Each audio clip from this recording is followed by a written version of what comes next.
fact, the new Chevrolet Camaro ZL1 is the fastest Camaro ever. With 580 horsepower supercharged V8, it does 0 to 60 in under 4 seconds. The acceleration of this thing is unreal. But a great car is more than just about speed, right? It's about style and, well, character. It's about how it makes you feel. And that's where this 1968 Camaro comes in. It's not going to challenge the ZL1 at the drag strip, but come on, look at it. It's a classic. They definitely don't make them like that anymore. So, which one's better?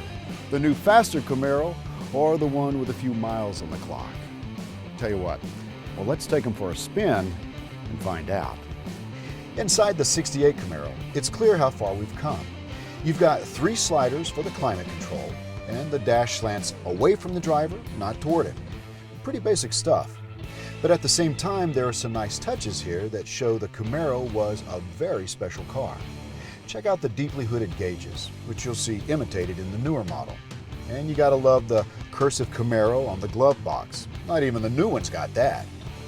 In the Camaro ZL1, the dashboard curves out to meet your hand, putting most controls easily within reach.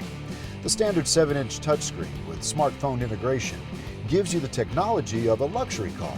The seats have headrests and side bolsters, and that's definitely progress. And the new dash looks a bit generic, doesn't it? Well, come to think of it, the old dash looked generic too. I guess that's just the way muscle cars are. Let's call this one a tie. When you open up the 68 Camaro's 327 cubic inch V8, ooh, the 60s come roaring back like they never left. Nothing today makes the primal roar of a vintage small block V8, even if that small block is a relatively modest 275 horsepower. See, that's the big part of any muscle car's appeal right there. It's the noise it makes when you're on it. Doesn't matter that you need about 7.5 seconds to hit 60.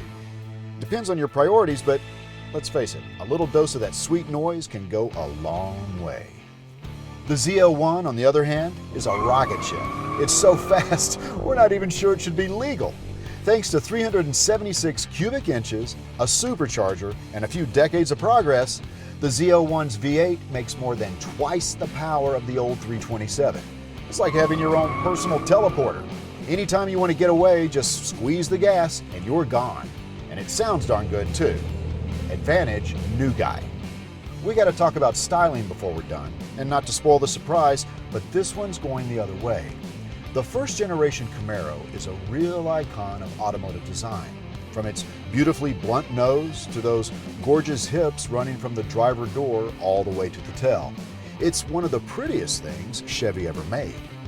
The new one tries to match those hips, but it's just not convincing somehow.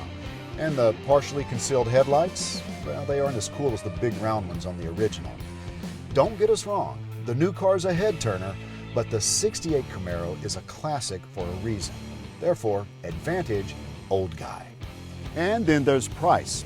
Today, a 68 Camaro with a 327 in great shape will set you back about 25 to 30K. But let's say you want to step up to the more powerful 68 SS. Well, if you find a nice 396, which made anywhere from 325 to 375 horsepower, you're looking at maybe 50 to 60K, which is comparable to the new ZL1, which runs about 55K. But the ZL1 comes with a warranty. These old models, let's face it, your wallet's the warranty. So, which one would you rather? A piece of automotive history or the fastest Camaro ever made? So, any way you slice it, choosing between these two cars is an excellent problem to have.